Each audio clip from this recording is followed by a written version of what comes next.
산상수훈의 마지막 시간 9번째인데 지난 시간의 말씀을 먼저 한번 요약을 해보도록 하겠습니다. 지난 시간에는 전체적인 주제가 비판과 정죄를 삼가고 하나님 앞에 자신을 내놓고 먼저 돌아보라. 그리고 아무나 사귀지 말라. 신앙의 해를 자초하지 말라. 하나님 나라와 의를 찾고 구하며 희생하고 섬기는 신앙의 원리를 실천해보라. 그리하여 좁은 문을 향하는 자의 삶을 세상에 펼쳐보이라. 이렇게 전체 주제를 정해보았고요.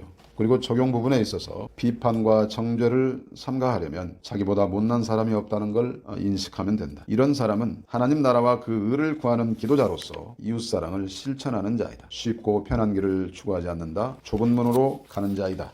가정에서부터 시작해서 점점 밖으로 확대해 나가면 좋다. 이렇게 정해 보았습니다. 우리가 이제 신앙생활 좀 한다는 사람들이 남을 비판하고 정죄하기가 쉬운데 자기 눈에 들보를 먼저 보아야죠. 그러고 남의 눈에 티끌을 봐야 되는 것인데 오늘날에는 이와 같은 비판과 정죄가 너무나 빈번하다는 것이 문제가 됩니다. 주님의 제자는 이런 모습을 보이지 말아야 할 것입니다. 그리고 무분별한 교제로 말미암아서 성도답지 못한 그런 모습을 드러내서는 안 되겠죠. 구하고 찾고 두드리는 기도의 원리에 있어서도 하나님 나라와 하나님의 의를 구해가지고 자신의 구원을 위해서 기도하는 것이 우선시 되어야 되는 것이죠. 또 다른 이들의 구원을 위해서도 기도하는 것이 우선순위가 되어야 하지 그저 그냥 세상의 어떤 물질만 구하는 그런 기도가 되어서는 안 됩니다. 물론 물질도 구해야 되겠죠. 영과 육을 강건하게 하시는 하나님의 원리를 깨달아서 균형 있는 기도 생활을 해야 할 것이고 남을 먼저 대접하라고 하신 황금률을 잊지 말고 희생하고 섬기는 원리 잘 실천할 수 있어야 합니다. 잘 대접하는 성도가 대접을 받고 살게 되어 있는 것이죠. 형제사랑 이웃사랑의 실천은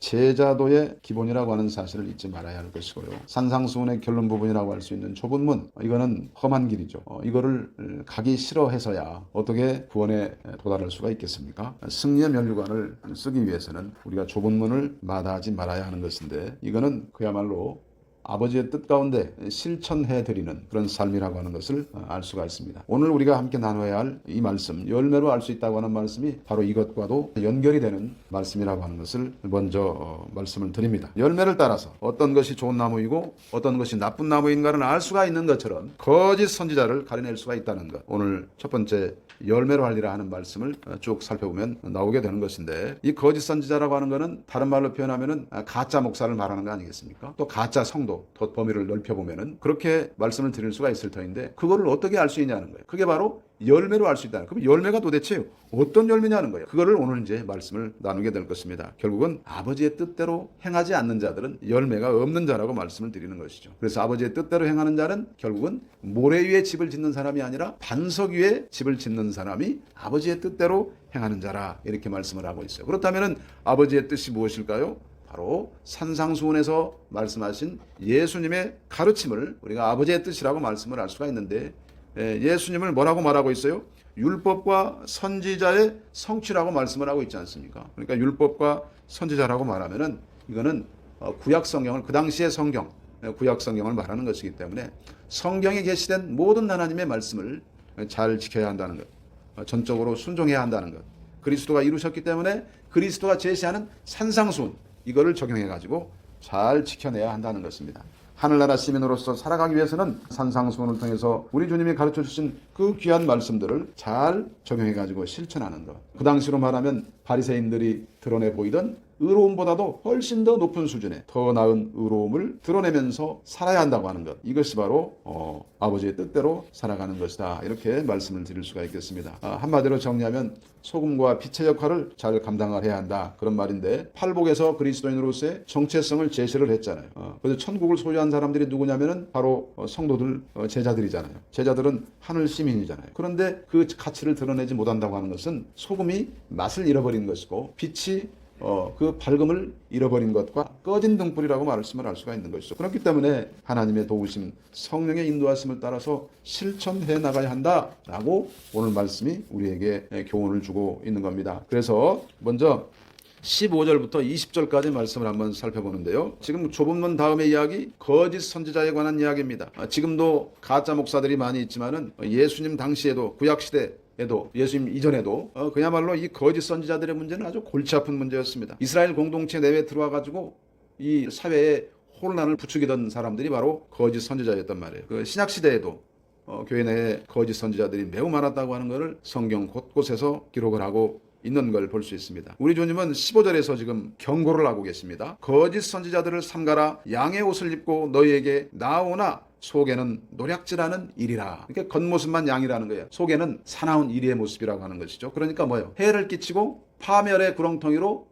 떨어뜨리는 것이 이 거짓 선지자들이라고 말씀을 할 수가 있는 것이죠. 오늘날로 말하면 이단 사이비라고 할 수 있는데, 그런데 이 사람들은 이단 사이비는 우리가 뭐 총회 차원에서 교단 차원에서 이렇게 규정을 해놨기 때문에 그 사람들은 쉽게 피할 수가 있는 것이죠. 눈에 두드러진 사이비단은 예를 들면은 뭐 신천지라든가 뭐 하나님의 교회라든가 여호와의 증인이라든가 이런 것들은 우리가 피할 수가 있어요. 그런데 문제는 뭐냐면은 정상적으로 교회 안에 들어와 있습니다. 어떤 사역자로 들어와 있어. 뭐 목사로 들어와 있든지 아니면은 뭐 장로, 권사, 뭐 집사 이런 형태로 들어와 있어 가지고 이 사람들이 교회에서 분란을 일으키는 겁니다. 이런 사람들은 좁은 문, 험한 길을 찾지 않아요. 그냥 넓은 문, 편한 길, 그리고 멋져 보이는 거, 뭐 이런 것들만을 추구하는 사람들이기 때문에 다른 사람들한테도 이렇게 해봐, 저렇게 해봐 해가지고 그들을 현혹시키고, 그래서 결국은 신앙생활을 제대로 하지 못하게 만들어버려요. 그런데 문제는 이 사람들이 하는 말들, 이 사람들이 가르치는 것들이 그럴싸합니다. 매우 달콤하기 때문에 매력으로 느끼는 거죠. 그래서 넘어가게 되는 거예요. 그리고 또 이 사람들은 겉모양은 매우 거룩합니다. 그 속은 그렇지 않은데, 그래서 신자들은 이 사람들을 진짜 선지자로 여기고 따라가게 되는 것이죠. 이것이 이제 문제가 된다는 거예요. 이 사람들은 복음을 자기들 마음대로 왜곡 변조해가지고 아주 교회 안에서 퍼뜨리고 다니기 때문에 너무너무나 문제가 된다고 하는 사실을 우리가 잊지 말아야 합니다. 사역자들 가운데 그리고 교인 가운데 이런 사람들이 너무나 요즘에 많이 있습니다. 자기들을 철저하게 양으로 생각하도록 행동을 합니다. 그렇지만 15절은 분명히 이들을 일이라고, 거짓 선지자라고 말하고 있는 것이죠. 분명하게 열매로 알 수 있는 것인데, 그래서 16절부터 20절은 뭐라고 말합니까? 그들의 열매로 그들을 알지니 가시나무에서 포도를 또는 엉겅퀴에서 무화과를 따겠느냐. 이와 같이 좋은 나무마다 아름다운 열매를 맺고 못된 나무가 나쁜 열매를 맺나니 좋은 나무가 나쁜 열매를 맺을 수 없고 못된 나무가 아름다운 열매를 맺을 수 없느니라. 아름다운 열매를 맺지 아니하는 나무마다 찍혀 불에 던져지느니라. 이러므로 그들의 열매로 그들을 알리라. 아멘. 분명히 그들은 망하게 될 것이라고, 심판당하여 끝장을 보게 될 것이라고 경고의 메시지를 보내고 있는 것입니다.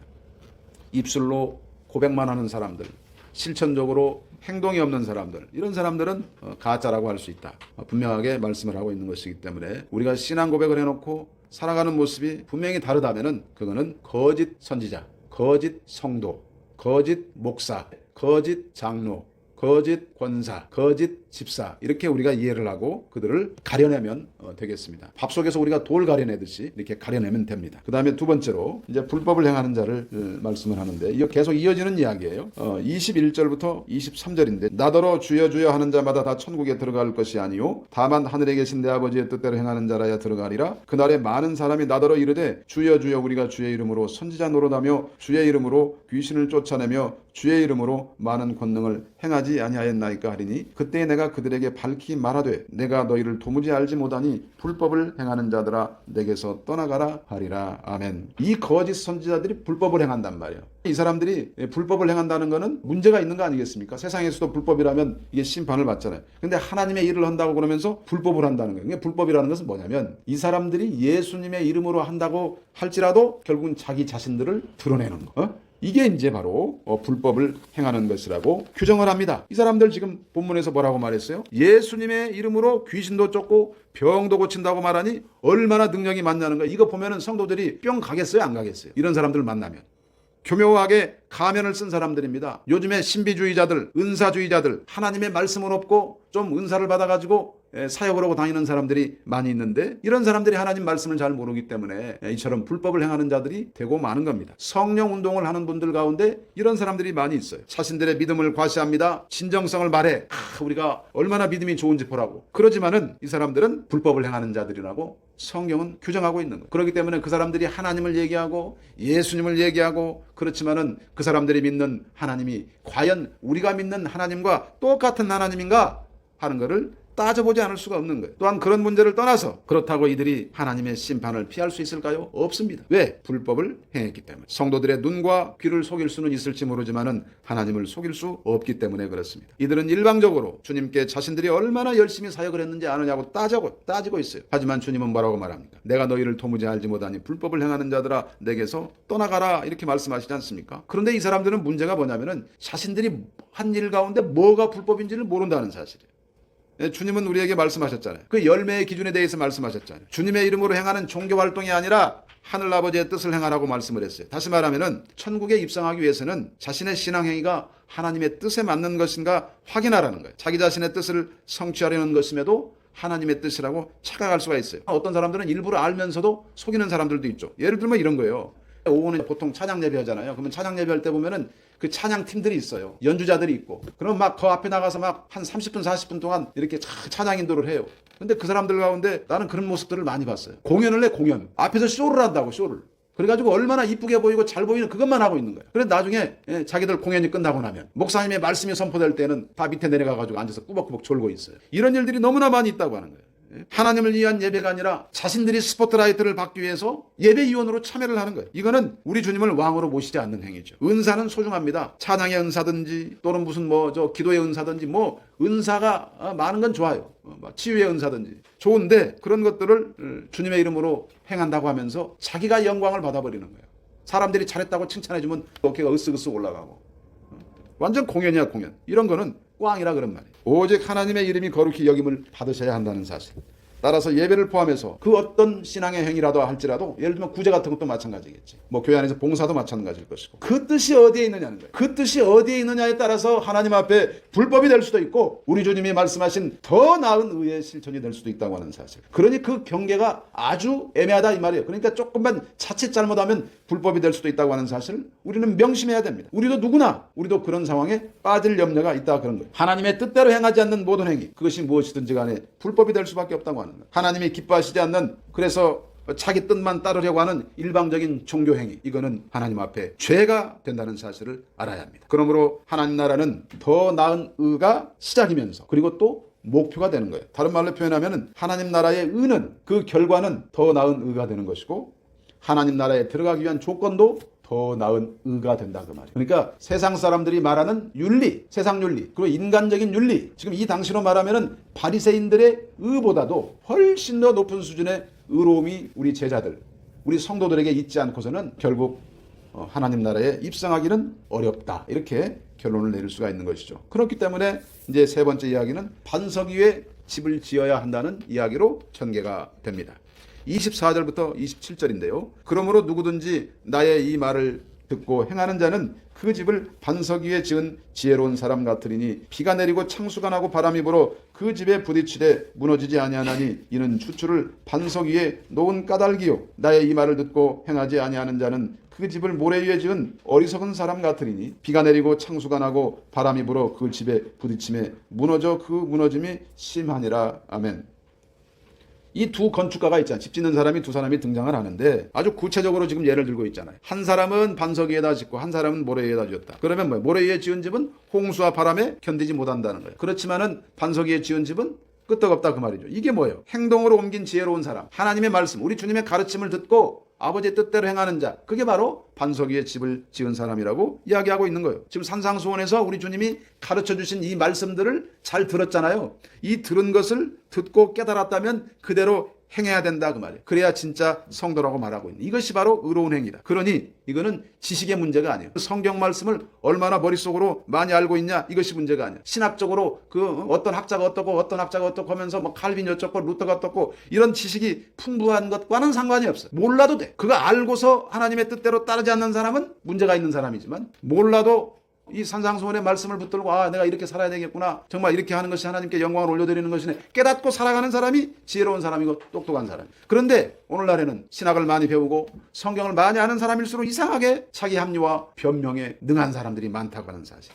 그래가지고 이런 사람들 때문에 정말 연약한 성도들이 현혹당하고 그래서 그런 사람들 따라서 똑같이 신앙생활 하다가 파멸의 구렁텅이로 떨어지는 거예요. 이래서 되겠냐 이 말이에요. 그러므로 성도라고 한다면은 한 사람도 예외 없이 지혜롭게 행해야 한다고 하는 것을 말씀하고 있습니다. 그래서 신앙생활에 중간지대가 있다 없다? 없다는 거예요. 우리는 회색 분자는 필요 없는 거예요. 적당히 두 발을 양쪽에 두고 타협을 해서는 안 된다고 우리 주님은 일관되게 말씀을 하고 계십니다. 이렇게 강조를 하는 것은 산상수훈은 세상 윤리가 아니기 때문에, 인간 윤리가 아니기 때문에, 그것을 훨씬 뛰어넘는 하나님 나라의 윤리가 바로 산상수훈이다, 그런 말입니다. 이거는 성도들이 지켜야 할 윤리입니다. 그렇기 때문에 우리의 의지가 필요합니다. 우리의 결단이 필요합니다. 그렇지만 이것 가지고 충분하지 않습니다. 하나님의 도우심이 절대적인 역할을 하게 되는 것이죠. 따라서 하나님 나라의 의로움이라고 하는 것은 그 의를 우리가 실천하려고 할 때는 성령의 역사하심이 없을 때 도무지 불가능하다고 하는 사실을 우리는 깨달아 알아야 합니다. 그렇다면 우리가 이런 생각할 수가 있어요. 그러면 뭐 성령이 도우시지 않으면 우리가 그 의로운 행위를 할 수가 없는 것이네. 그렇다면 우리가 잘못하는 것 다 하나님 책임이네? 뭐 내 책임 하나도 없잖아요. 뭐 이렇게 말할 수도 있죠. 하나님 핑계를 댈 수도 있다는 사실이에요. 근데 그건 그렇지 않아요. 왜냐하면 하나님이 우리에게 일하시는 방식은 우리로 하여금 찾고 구하게 하시고 우리의 기도에 응답하시는 방식으로 하나님의 뜻을 성취해 가시기 때문에 우리는 이것을 잊지 말고 날마다 매 순간마다 구하고 또 찾고 두드리는 그런 노력을 해야만 합니다. 그러므로 이제 28절과 29절 산상수훈의 결말 부분에 가서 뭐라고 말씀을 하고 있냐면 우리 주님께 순종하라고 말씀을 하고 있습니다. 28절과 29절입니다. 예수께서 이 말씀을 마치심에 무리들이 그의 가르치심에 놀라니 이는 그 가르치시는 것이 권위 있는 자와 같고 그들의 서기관들과 같지 아니함일러라. 무슨 이야기를 하고 있어요? 그 당시에 바리새인과 서기관들이라고 하면은 최고의 종교 지도자들인데 그들과는 이 수준 자체가 게임이 안 된다고 말하고 있잖아요. 그러니까 어떻게 누구를 따라야 돼? 예수님을 따라야 된다고 지금 말하고 있는 거예요. 지금 무리들이 깜짝 놀란다고. 처음에 무리들과 제자들은 이게 좀 간격이 있었어요. 근데 마지막 부분에 와갖고는 이 제자들이 놀라가지고 반응을 일으키고 있잖아요. 복음의 메시지를 듣고. 반응을 보이고 있는 거예요. 지금 예수님의 가르침에 놀랐어요. 왜? 그 내용도 내용이지만은 예수님의 권위 때문에 놀란 거예요. 율법을 문자적으로 적용하지 않고 율법을 새롭게 해석하고 규정을 해가지고 더 나은 의에 대해서 실천하라고 예수님이 명령을 하고 계시기 때문에 도대체 저 예수가 누구기에 성경을 이렇게 막 해석해가지고 이렇게 새로 규정을 해준단 말이냐? 저 예수가 누구냐? 깜짝 놀래가지고 아마 이 사람들은 예수님의 제자가 되었지 않겠습니까? 그렇다면은 예수님이 누구길래 이렇게 성경을 재해석하시고 규정을 해 주셨을까요? 바로 메시아이시기 때문에 그렇습니다. 그리스도이시기 때문에, 성자 하나님이시기 때문에, 율법을 성취하신 하나님으로서 이와 같은 권위로 하신 것입니다. 그래서 성경에는 율법과 선지자라는 표현이 나오잖아요. 율법과 선지자의 강령이니라 이런 말이 나온단 말이에요. 그건 뭐예요? 이거는 구약 성경에 나오는 계명이다, 명령이다 그런 뜻 아니겠어요? 그러니까 율법과 선지자를 어떻게 하셨다고? 성취하셨다고 말하는 것은 구약 성경 모두를 예수님이 성취하셨다 그런 말씀이에요. 구약에 보면은 예수님을 보여주는 그런 인물들이 나오잖아요. 그리고 또 사건들도 있잖아요. 십자가 사건을 보여주는 사건들, 부활을 예표하는 것들, 이런 것들도 있잖아요. 그리고 또 제도가 있잖아요. 제도, 성막제도 이런 것들, 시스템들. 그리고 계명도 있잖아요. 십계명, 율법들. 그 예언도 있잖아요. 선지자 통해서 한 예언도 있잖아요. 이런 것들을 모두 다 예수 그리스도께서 성취하셨다 그런 말이에요. 그렇기 때문에 율법, 즉 계명에 변화가 일어났어. 그래서 예수님이 재해석을 하시고 새롭게 규정을 해주신 것입니다. 그러니까 예수님이 오셔서 율법을 성취하셨으니까 구약 성경을 다 성취하셨으니까 이제 성경을 안 지켜도 된다? 하나님 말씀을 안 지켜도 된다? 그런 게 아니라 그 율법을 지키지 못하게 만드는 근본적인 원인이 있는데 그 근본 원인을 예수님은 지적하시면서 그래서 제자들은 그것까지도 피해야 된다. 그래서 더 나은 의를 제시하시고 최고 수준의 윤리 기준을 우리에게 제시하시면서 지키라고 요구하시는 겁니다. 율법의 시대가 아니라 복음의 시대. 그렇기 때문에 하나님의 의를 따라서 하나님의 은혜로 실천하고 하나님께 감사하면 된다고 하는 사실을 잊어서는 안 될 것입니다. 그리스도의 재림 때 완전한 성취에 이르게 되는 것인데 하나님 나라의 윤리라고 하는 더 나은 의는 지금 이 시대에 주님이 오셨기 때문에 성취는 되었으나 이것이 완벽하게 완전하게 이루어지지는 않았다고 하는 사실. 왜? 아직 그리스도의 재림이 이루어지지 않았고 이 시대는 여전히 사단의 찬존 세력들이 준동하고 있기 때문에 그런 것입니다. 그래서 이미 이루어졌지만 아직은 다 이루어지지 않았다고 하는 그런 긴장 관계 속에 있는 겁니다. 그러므로 제자는 하나님께 구하면서 소금과 빛의 역할을 충실하게 감당해내는 것이 산상수훈의 가르침에 부응하는 것이다 하는 결말에 이르게 되는 것입니다. 결과적으로 우리 주님께 철저하게 순종해야 한다 그런 말씀으로 결론을 낼 수가 있을 텐데요. 그러므로 이 말씀을 전체적으로 적용을 해보면은 소금과 빛의 역할을 충실히 하는 것이 하나님의 뜻에 맞게 행하는 것이다. 자기의 의가 아닌 하나님의 의를 따라 하나님의 은혜로 행하고 감사로 하나님의 영광을 올려드린다. 아주 작은 것부터 실천해보라. 집에서, 직장에서, 가족끼리, 친구끼리 예수님의 산상수훈의 실천과 적용은 이렇게 작은 것에서부터 실천할 수 있다 하는 말씀으로 우리가 정리를 해볼 수가 있겠습니다. 그래서 성도라고 한다면 좁은 문, 험한 길을 추구하는 자이다. 자기중심적이지 않고 자기를 부정하고 하나님의 방식을 따르는 삶을 실천하게 되는 것입니다. 이런 성도라면 신앙 고백과 삶이 다른 거짓 선지자들과 분명하게 다르지 않겠습니까? 그러니 우리는 교회 안에 들어와 있는 가짜들을 분별해낼 수 있어야 합니다. 양의 탈을 쓴 일이기 때문에 그런 것이죠. 오늘날의 다양한 신학과 교리가 얼마나 많이 있습니까? 넓은 문, 편한 길을 제시하는 신학도 많죠. 실제 그런 신학을 하지 않은 사람들도 요즘에 교회가 잘 부흥이 되지 않으니까 이 설교하면서 자꾸 이 쉬운 길, 편한 길, 막 넓은 길 이런 것들을 제시해가지고 성도들을 아주 이상하게 만들어버리는 그런 목사님들도 계시다고 하는 사실을 잊지 말아야 할 것입니다. 예수님의 가르침 더 나은 을을 점점 실천하기가 어려운 시대가 돼가고 있습니다. 그래서 우리 주님은 모래 위에 집을 지을 것이냐, 반석 위에 집을 지을 것이냐, 제발 좀 배운 대로 실천해보라, 이렇게 우리에게 요구하고 계시는 것이죠. 그러므로 겉만 화려한 그런 종교 행위, 의식 이런 것보다는 신실한 마음과 정성으로 우리 주님이 가르쳐주신 더 나은 주님의 참사랑을 실천해야 할 것입니다. 예수님의 산상수훈은 인간 윤리도 아닙니다. 세상 윤리도 아닙니다. 하나님 나라의 윤리이기 때문에 하나님의 도움을 받아야 실천할 수가 있는 겁니다. 성령님의 도움을 받아야 되는 것이죠. 그런데 받으려면 어떻게 해야 됩니까? 우리가 찾고 구하는 노력이 필요하다. 즉 기도해야 된다, 그런 말이죠. 세상 사람들은 기독교인들의 살아가는 방식을 바라보고 이상하다고 생각할 수도 있겠지만은 우리가 소속이 하나님 나라의 소속이기 때문에 어쩔 수가 없는 겁니다. 열매 맺는 백성 필요하죠. 낮아지고 섬기는 하나님의 자녀들입니다. 죄 사함을 받은 사람이기 때문에 그와 같은 의무가 우리에게 주어졌어요. 그러니까 하고 싶으면 하고 하기 싫으면 안 하는 그런 게 아니죠. 세마포 예복이라고 하는 게 이제 그 요한계시록에 가면 나오잖아요. 그건 바로 옳은 행실을 이야기하는 거예요. 옳은 행실. 아버지의 뜻대로 행하는 것이 옳은 행실, 선행입니다. 그래서 결론적으로 다시 한번 반복해서 말씀드리면 빛과 소금의 역할을 잘 하는 겁니다. 교회와 성도는 가만히 있어도 이렇게 눈에 띄는 존재입니다. 산 위의 동네이기 때문에 그런 것이죠. 숨을 수 없습니다. 우리는 떳떳하게 우리가 주님의 제자임을 밝히면서 최선을 다하여 하나님의 영광을 드러내야 할 것입니다. 아멘.